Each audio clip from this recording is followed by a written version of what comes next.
Hi friends, कैसे हैं। मैं उम्मीद करता हूं कि आप लोग ठीक होंगे। तो शुरू करते हैं गणित का बहुत ही महत्वपूर्ण प्रश्न जो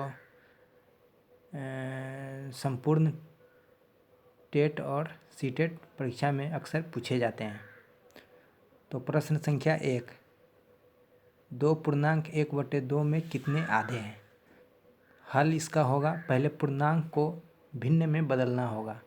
2.1/2 बराबर 5/2 होगा। प्रश्न में कहा गया है 2.1/2 में कितने 1/2 है। तो हल होगा 5/2 भागा 1/2, यानी 5/2 में 1/2 से भाग देना है।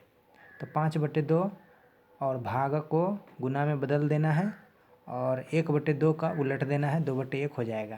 तो इसको 2 से कट दिए, 5 गुने 1 बचा, इसका आंसर 5 होगा।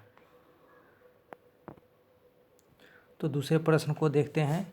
दूसरे प्रश्न में कहा गया है 3.1/3 में कितने 1/6 हैं। तो हल, पहले पूर्णांक को भिन्न में बदलना होगा। 3.1/3 का भिन्न होगा 10/3। तो इस प्रकार हल करना होगा 10/3 भागा 1/6।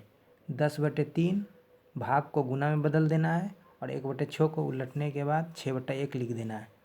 तो 3 को 2 से काट देने के बाद 10 और 2 बचता है, दोनों को गुना कर देना है। 10 गुने 2, इस प्रकार 20 इसका आंसर होगा।